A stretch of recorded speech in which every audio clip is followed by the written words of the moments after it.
I want to transition from Dr. Hussein to Dr. Angelo Moore. Now, Dr. Angelo Moore is a program manager at the Office of Health Equity at Duke Cancer Institute. Now, Dr. Hussein gave you the perspective from the clinician.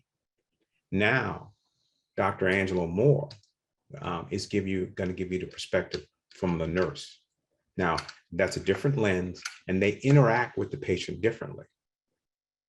So, could we bring in Dr. Moore? Yes, good afternoon, everyone. Glad to be here. Yes, I would like to say, PHEN PSA has been a great program. We're actually have a QI project going on right now where we have implemented PHEN PSA and how we communicate with patients. So for instance, with this particular program, individuals for this project, looking at African-American men with elevated PSAs, we have community-facing navigators who reach out to these men.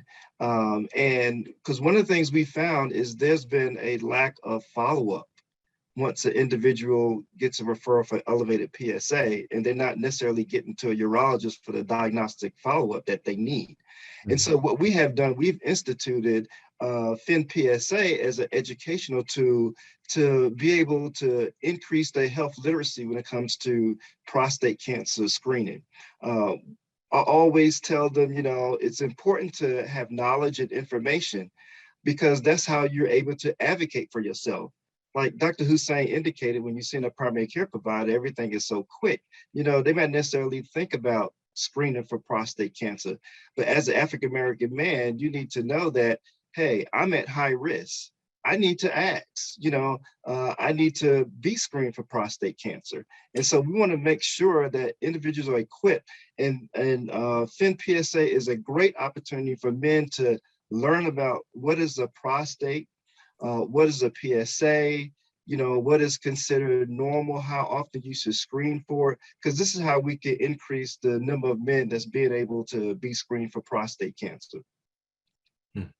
So could you tell me about the type of patients in your practice? Yes, the individuals in our practice, I work for the Duke Cancer Institute. So, looking at primary care, we have all types of patients, but a lot of patients that we focus on in community-facing navigation are individuals who do not have health insurance or are underinsured, even though we work with people who have insurance as well. And so we work with all individuals, but specifically, when it comes to prostate cancer, the African-American men are the ones that we really focus on with the screening. Mm-hmm.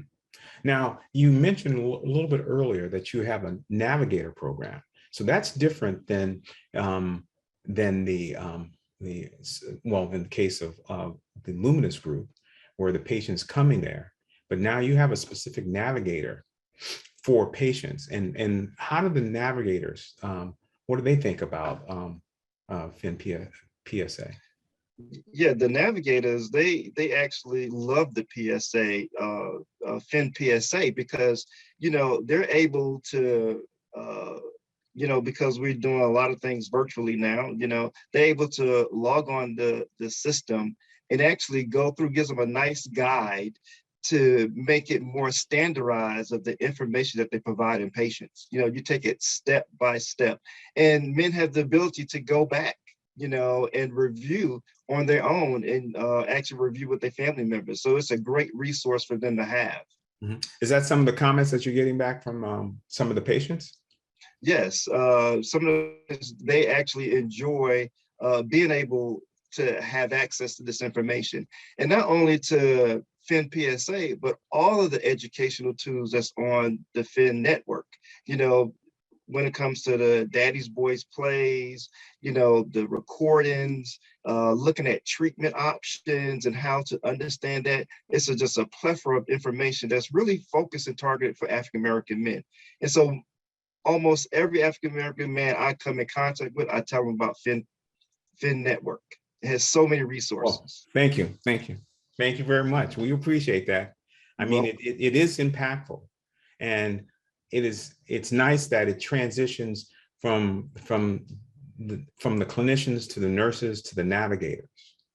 And that's extremely important. So is there any tidbits, any information you want to say, if you want to tell the audience else about your experience or about PHEN PSA?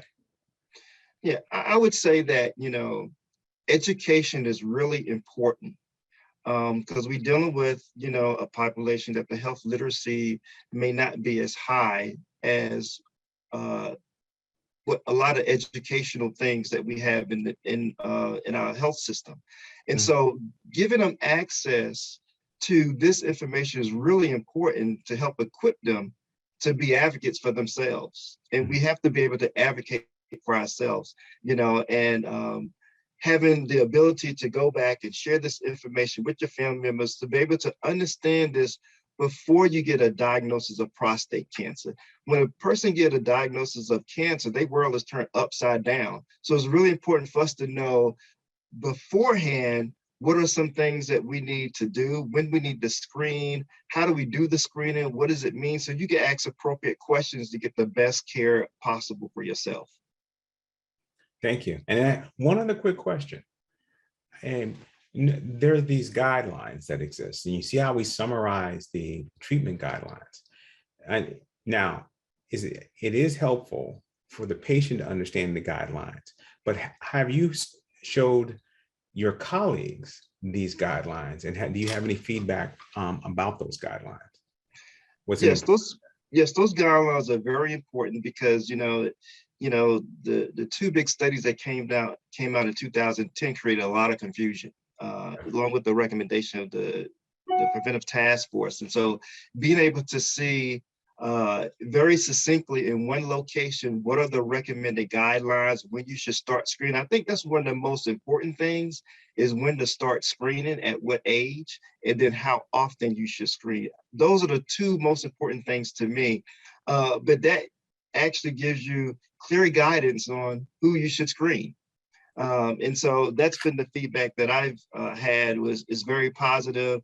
Great, like Dr. Hussein said, everything in one location. And if you notice on the guideline, 40, 40, 40, 40, that's what I keep in mind, 40. That's when we need to start screening. That's an easy number to remember. That's an easy number to remember. Easy number.